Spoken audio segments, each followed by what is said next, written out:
నాకు వచ్చే కంప్లైంట్లే ఇయ్యబ్బా. ఇప్పుడు తెలుగులో, తమిళ్లో, కన్నడలో, మలయాళంలో హీరోల మీద, హీరోయిన్ల మీద కూడా కంప్లైంట్లు ఎన్నో వచ్చినాయి.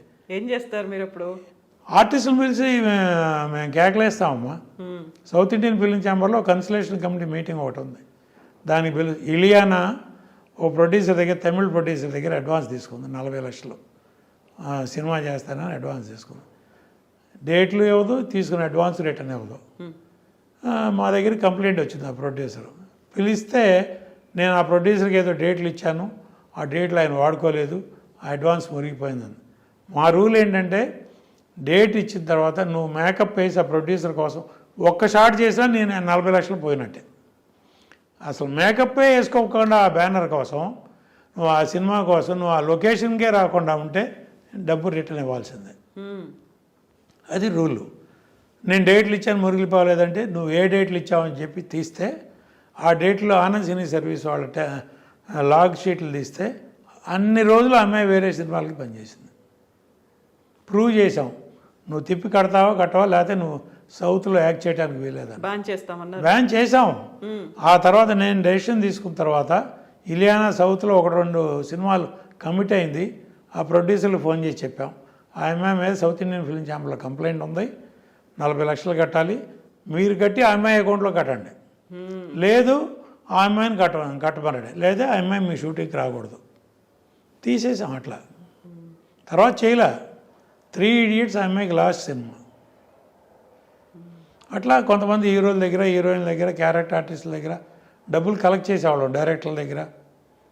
ఇప్పుడు సినిమా కమిట్ అయినప్పుడు ఆ సినిమా ఆనర్ చేయాలి. చేయకపోతే అట్లీస్ట్ డబ్బు రిటర్న్ ఇవ్వాలి. ప్రొడ్యూసరు ₹3 వడ్డీ తీసుకొచ్చి నీకు అడ్వాన్స్ ఇస్తున్నాడు. ₹3 వడ్డీయో కాదో నా సొంత డబ్బు ఇచ్చినా దానికంటూ ఒక వ్యాపారం కోసంగా ఇచ్చింది. మరి నా డబ్బు నాకు ఏదో రకంగా రిటర్న్ రావాలిగా. అసలుకే దిక్కు దివాణం లేకపోతే కంప్లైంట్లు. South Indian film chamber duty అదమ్మా. సౌత్ ఇండియన్ ఫిల్మ్ ఛాంబర్ అంటే ఏంటి అనుకుంటారు, 4 లాంగ్వేజ్లో కంప్లైంట్లు, అట్లాగే internal language to language complaints. నేను ఒక తమిళ్ సినిమా తీశాను, నాకు చెప్పకుండా నువ్వు తెలుగులో తీసేసాను ఆ కథ, ఆ కంప్లైంట్ నా దగ్గరికి వస్తుంది. నేను ఆ ప్రొడ్యూసర్ని పిలిచి ఆ సినిమా చూసి నువ్వు రైట్స్ కొనకుండా సినిమా తీసావు అని పెనాల్టీ వేస్తాం. ఎంత రైట్స్ రీజనబుల్గా. ఇప్పుడు ఈ పెనాల్టీలు ఇవన్నిటితో పాటుగా ఒక భారీ బడ్జెట్ సినిమా, ఒక మీరు చెప్పినట్టుగా ఒక హీరో ఒక డైరెక్టర్ కలిసి ప్రొడ్యూసర్ని చూసుకొని వాళ్ళతో తీయించారు, బట్ అక్కడ లాస్ అనేది వచ్చింది. ఎవరిని లయబుల్ చేస్తారు? మిమ్మల్ని నమ్ముకొని మీరు పెట్టుకున్నటువంటి ప్రొడ్యూసర్ తీసిన సినిమా నష్టపోయింది కాబట్టి first person to blame is producer. నీ దగ్గర ఏదీ రిటర్న్ లేకుండా 100 కోట్లు 1000 కోట్లు ఎవడో కార్పొరేట్ కంపెనీ వాడు వన్ ఫైన్ మార్నింగ్ వాడు యూటర్న్ తీసుకోవచ్చు. బట్ మనం ఇక్కడ ఇన్వాల్వ్ అవుతున్నాం. ఇక్కడ అప్పు చేసో ఆస్తులు తాకట్టు పెట్టో మనం సినిమా తీస్తున్నాం. ఆ ప్రొడ్యూసరు డైరెక్టరు హీరో నాకు ఇంత బడ్జెట్లో సినిమా తీస్తున్నప్పుడు లైకా వాళ్ళకి నేను చెప్పింది అదే. అంతకుముందు ఒక కంప్లైంట్ వస్తే మీరు రిటర్న్గా లేనప్పుడు కంప్లైంట్ లేదండి మేము తీసుకోలేం అంటేనే శంకర్తో రిటర్న్ అగ్రిమెంట్ చేశారు. చేసిన తర్వాత కూడా అది ఆన్ రావాలి. అప్పుడు మా దగ్గరికి కంప్లైంట్ వచ్చింది. సెకండ్ ఇన్నింగ్స్ అనేది మీతోనే స్టార్ట్ అయింది. అన్ని సినిమాలు బ్యాక్ టు బ్యాక్ చేయడం అనేది నిజంగా మీకు ఎంతో పేరు వచ్చిందో తనకు కూడా పేరు అదే వచ్చింది కదా. అవునమ్మా, వచ్చింది. ఇప్పుడు పల్నాడు రుద్రయ్య సక్సెస్ తర్వాత ఇక పడిపోయారు. మామూలుగా ఇండస్ట్రీలో హీరోలు కరువు ఉన్నారు. ఉన్న హీరోలు అందరికీ కమిట్ అయి ఉన్నారు. కొత్తగా వచ్చేవాళ్ళు నాబోటి వాళ్ళకి ఎవరికైనా డేట్లు కావాలి. సుమన్ హీరో ఎవరంటే సుమన్ కొంచెం ఫ్రీ అయిపోయాడు. ఒక డైరెక్టర్ని పట్టుకోవడం, ఆ డైరెక్టర్ దగ్గరికి దాసనారాయణ గారు, రవిరాజ పిన్సిట్టి గారు, ఇట్లా పెద్ద పెద్ద డైరెక్టర్లు అందరూ వచ్చి సుమన్ డేట్లు అడగటం. సుమన్ నన్ను అడిగేవాడు, నేను మీ బ్యానర్లో వరుసనే చేస్తాను, బ్యాక్ టు బ్యాక్ చేస్తున్నాను, ఏం చేద్దామంటే నా హీరో ఎంత పెరిగితే నేను అంత పెరిగినట్టు, నువ్వు చెయ్యి. వాళ్ళు ఎవరెవరు పెద్ద డైరెక్టర్లు నీకు ఆఫర్ ఇచ్చారో అవన్నీ చెయ్యి. నేను అంతకైతే వేరే ఇంకో హీరోని పెట్టి వేరే బ్యానర్ పెట్టి నేను చిన్న సినిమాలు తీసుకుంటా. నా కోసం నువ్వు నీ కెరీర్ డిస్టర్బ్ చేసుకోవద్దు. నువ్వు ఎంత ఎదిగితే నాకు అంత మంచిది. నువ్వు చేస్తూ ఉండనేవాడిని. మధ్యలో నేను ఇక పోలీస్ భార్య, పందిరి మంచం, జగపతి బాబుని ఇంట్రడ్యూస్ చేశాను. వాళ్ళ నాన్నగారి తర్వాత 2వ సినిమా నాదే. అట్లా బుచ్చిగాడి బాబాయ్, నరేష్ హీరో, అట్లా వరుసనే చేసుకుంటూ వెళ్ళేవాడిని. ప్రాణదాత, కాలేజీ బుల్లుడు, నాగేశ్వరతో అట్లా సినిమాలన్నీ చేసుకుంటా. ఇవన్నీ చేసినప్పటికీ ఫస్ట్ ప్రయారిటీ మధ్య మధ్యలో సుమన్ మీకు ఏదైనా సబ్జెక్ట్ దొరికితే మంచి సబ్జెక్ట్ సెట్ అయితే చెప్పండి, ఎవరున్నా సరే బ్రేక్ చేసి మీకు డేట్లు ఇస్తాననేవారు. సుమన్ బ్యానర్, తన హోమ్ బ్యానర్ ఇది. అట్లాంటప్పుడు నడిగన్ అని తమిళ సినిమా ఒకటి ఇక్కడ పెద్ద హిట్ సత్యరాజ్ గారు చేశారు. ఆ సినిమా రైట్స్ నేను కొనేశాను. కొన్న తర్వాత సుమన్ గారికి తీసుకెళ్ళి చూపించాను. మనం నెక్స్ట్ ఇమీడియట్గా అదే చేద్దామన్నారు. పెద్దింటి అల్లుడు అని పెట్టాను టైటిల్. దానిలో నగ్మాని ఇంట్రడ్యూస్ చేశాను. బాంబేలో ఒక సినిమా చేసింది అప్పటికే, సాజిద్ నాడేడు వాళ్ళని, వాళ్ళ హిందీలో పెద్ద ప్రొడ్యూసర్, ఆయన ఇంట్రడ్యూస్ చేశారు అక్కడ. నేను సౌత్లో ఇంట్రడ్యూస్ చేస్తానని సాజిద్తో మాట్లాడితే వెంటనే నాకు నగ్మాని పంపటం ఇక్కడ. అంటే అసలు నగ్మా కంటే ముందు నేను దివ్యభారతిని సైన్ చేశాను.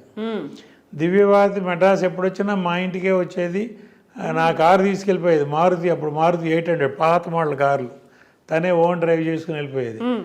దివ్యభారతి చేయాల్సిన సినిమా రామానాయుడు గారు అదేది బొబ్బిలి రాజా ఆఫర్ వచ్చింది, వెంకటేష్తో కాంబినేషన్, మంచి సబ్జెక్టు, గోపాల్ గారు డైరెక్షన్, పెద్ద బ్యానరు, పెద్ద సినిమా చెయ్యి, ఆ సినిమా చెయ్యి నువ్వు. మరి నా సంగతి ఏంటన్నా అంటే అంత బాయ్ సాబ్ అంటే నాతో అంత బాగుండేదమ్మా దివ్యభారతి. మరి నేను ఎవరి దగ్గరికి వెళ్ళను, నేనేం చేయను, నాకు సొమ్మను డైరెక్టర్, నాకు ప్రాజెక్ట్ సెట్ అయిపోయింది, హీరోయిన్ లేదు, నేనేం చేయనంటే నా ఫ్రెండ్ ఉంది, నేనెంతో అంతే అని చెప్పి నగ్మాన్ పిలిపించింది. తనే పిలిపించింది. దివ్యభారతి ఇంట్రడ్యూస్ చేసి నాకు చెప్తే శరత్ నేను అందరం ఓకే అనుకుని ప్రొసీడ్ అయ్యాం. నగ్మాన్ ఇంట్రడ్యూస్ చేసినాక నగ్మాన్ నాకే దొరకలే తర్వాత. అట్లా అందరూ టాప్ హీరోలతో చేసి ఆ సినిమా రన్నింగ్ నేను అనౌన్స్ చేశానమ్మా. నడిగన్ రైట్స్ కొన్నాను, సుమన్ గారు, నగ్మా, శరత్ డైరెక్షన్ అని అనౌన్స్ చేశాను. మోహన్ బాబు గారిది అప్పుడు అల్లుడు గారు సిల్వర్ జూబ్లీ ఫంక్షన్ ఇక్కడ పామ్ గ్రో హోటల్లో సిల్వర్ జూబ్లీ ఫంక్షన్ చేస్తున్నారు. ఆ ఫంక్షన్కి నేను మామూలుగా పిలిస్తే వెళ్ళాను. మోహన్ బాబు గారు నన్ను పక్కకు పిలిచి, ప్రసాద్ నువ్వు నడిగన్ కొన్నావని తెలిసింది, ఆ సినిమా నేను చేస్తానన్నాడు. అదేంటి సార్, నా కాంపౌండ్ హీరో సుమన్ ఉన్నాడు, సుమన్తో ఆల్రెడీ అనౌన్స్ చేశాను. ఏది పెద్ద సక్సెస్ఫుల్ హీరో, మామూలుగా ఎవరైనా ఆఫర్ చేస్తే ఈ రోజుల్లో ఏ ప్రొడ్యూసర్ అయినా జంపే. అట్లాంటి పరిస్థితిలో మోహన్ బాబు గారు ఆఫర్ ఇవ్వటం అంటే నాకు గారి నేతిలో పట్టే అన్నట్టు అయ్యేది కదా. కాదు సార్, నేను సుమన్తో అనౌన్స్ చేశాను, సారీ సార్ అన్న. నువ్వు సుమన్తోనే ఈ ప్రసాద్, నేనెవరు వద్దన్నారు, ఆ గౌండ్రమణి వేసాడు చూడు, ఆ క్యారెక్టర్ నేను వేస్తాను. ఆ క్యారెక్టర్కి నేను బ్రహ్మానందం గారు అనుకున్నా, కామెడీ క్యారెక్టర్. ఆ క్యారెక్టర్ నేను వేస్తాను, నాకు నచ్చింది. హీరోతో పాటు ప్యారలల్గా వెళ్ళే క్యారెక్టరు నాకు నచ్చింది, నేను చేస్తాను. నీకు ఓకే అయితే నాకు ఓకే అన్న. ఇంకా ఓకే అయ్యండి సార్, మీరు అల్లుడు గారు సిల్వర్ జూబ్లీ ఫంక్షన్ తర్వాత నాకు చేస్తానంటే రెడీ అన్నా. ఆ క్యారెక్టర్ చేసాం. ఇక్కడ తమిళ్లో మనోరమ చేసిన క్యారెక్టర్ ఎవరు చేయాలని కొన్నాళ్ళు చాలా పేర్లు అనుకున్నాం. ఆఖరి శరత్తే చెప్పాడు, వాణిశ్రీ గారిని అడగరాదు, నీకు పరిచయం ఉంది కదా. నేను డిస్ట్రిబ్యూటర్గా ఉన్నప్పుడు లక్ష్మీ ఫిలిమ్స్ బాగా పరిచయం అమ్మ. ఆవిడ దగ్గరికి వెళ్ళి అడిగి ఒరిజినల్ సినిమా చూపించి ఆ మనోరమ క్యారెక్టర్ మీరు చేయాలనంటే ఆవిడకి నచ్చి ఆవిడ ఒప్పుకుంది. ఆవిడకి కంబ్యాక్.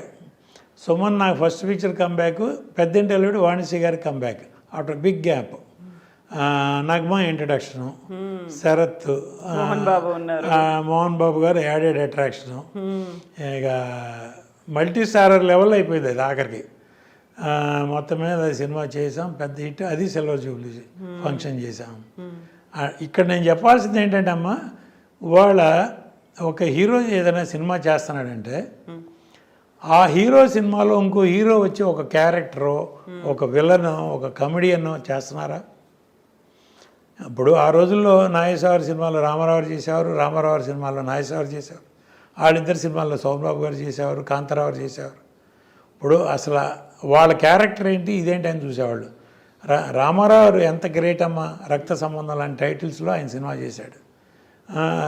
నిరుపేద, రాజు పేద, ఇట్లాంటి కథల్లో సినిమాలు టైటిల్స్గా పెట్టి సినిమాలు చేశారు. వాళ్ళ మీద వాళ్ళకి నమ్మకం ఆ రోజుల్లో హీరోలు.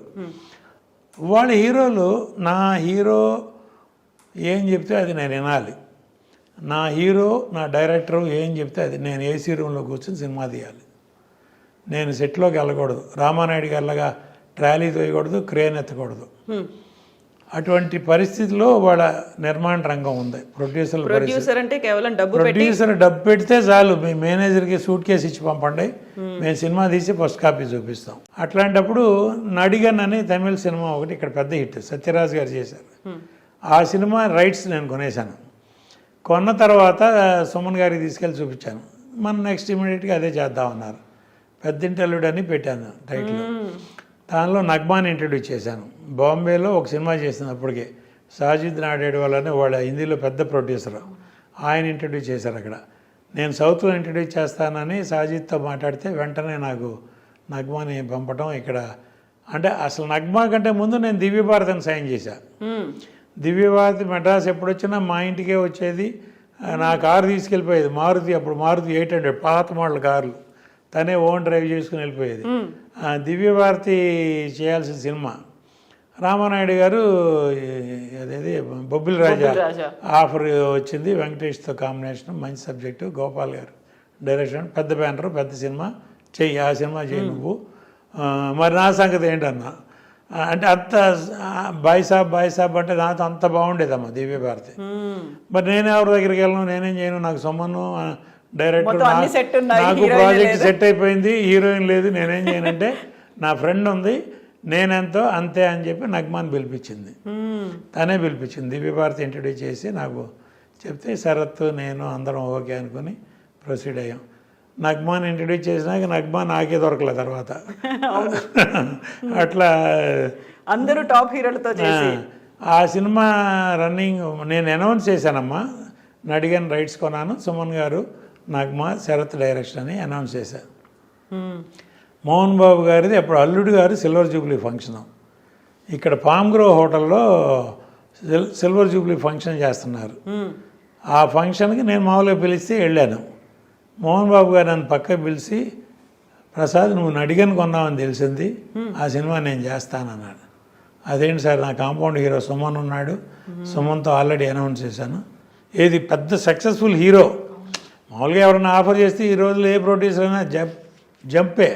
అట్లాంటి పరిస్థితిలో మోహన్ బాబు గారు ఆఫర్ ఇవ్వటం అంటే నాకు గారి నేతిలో పట్టే అన్నట్టు అయ్యేది కదా.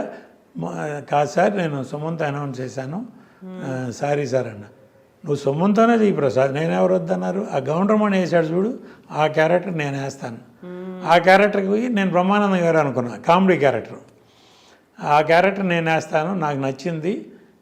హీరోతో పాటు ప్యారలల్గా వెళ్ళే క్యారెక్టరు నాకు నచ్చింది, నేను చేస్తాను. నీకు ఓకే అయితే నాకు ఓకే అన్న. ఇంకా ఓకే అయ్యండి సార్, మీరు అల్లుడు గారు సిల్వర్ జూబ్లీ ఫంక్షన్ తర్వాత నాకు చేస్తానంటే రెడీ అన్నా. ఆ క్యారెక్టర్ చేసాం. ఇక్కడ తమిళ్లో మనోరమ చేసిన క్యారెక్టర్ ఎవరు చేయాలని కొన్నాళ్ళు చాలా పేర్లు అనుకున్నాం. ఆఖరి శరత్తే చెప్పాడు, వాణిశ్రీ గారిని అడగరాదు, నీకు పరిచయం ఉంది కదా. నేను డిస్ట్రిబ్యూటర్గా ఉన్నప్పుడు లక్ష్మీ ఫిలిమ్స్ బాగా పరిచయం అమ్మ. ఆవిడ దగ్గరికి వెళ్ళి అడిగి ఒరిజినల్ సినిమా చూపించి ఆ మనోరమ క్యారెక్టర్ మీరు చేయాలనంటే ఆవిడకి నచ్చి ఆవిడ ఒప్పుకుంది. ఆవిడకి కంబ్యాక్. సుమన్ నాకు ఫస్ట్ పిక్చర్ కంబ్యాక్, పెద్దింటి అల్లుడు వాణిశ్రీ గారికి comeback after big gap. Nagma introduction, Sarath, Mohan Babu garu added attraction. ఇక మల్టీ స్టారర్ లెవెల్ అయిపోయింది అది ఆఖరికి. మొత్తం మీద సినిమా చేసాం, పెద్ద హిట్. అది సిల్వర్ జూబ్లీ ఫంక్షన్ చేసాం. ఇక్కడ నేను చెప్పాల్సింది ఏంటంటే అమ్మ, వాళ్ళ ఒక హీరో ఏదైనా సినిమా చేస్తున్నాడంటే ఆ హీరో సినిమాలో ఇంకో హీరో వచ్చి ఒక క్యారెక్టరో, ఒక విలనో, ఒక కమెడియన్నో చేస్తున్నారా? ఇప్పుడు ఆ రోజుల్లో నాగేశ్వర సినిమాలో రామారావు చేసేవారు, రామారావు సినిమాలో నాగేశ్వర చేసేవారు, వాళ్ళిద్దరు సినిమాల్లో సోమబాబు గారు చేసేవారు, కాంతారావు చేసేవారు. ఇప్పుడు అసలు వాళ్ళ క్యారెక్టర్ ఏంటి, ఇదేంటి అని చూసేవాళ్ళు. రామారావు ఎంత గ్రేట్ అమ్మ, రక్త సంబంధం లాంటి టైటిల్స్లో ఆయన సినిమా చేశాడు. నిరుపేద, రాజు పేద, ఇట్లాంటి కథల్లో సినిమాలు టైటిల్స్గా పెట్టి సినిమాలు చేశారు. వాళ్ళ మీద వాళ్ళకి నమ్మకం ఆ రోజుల్లో హీరోలు.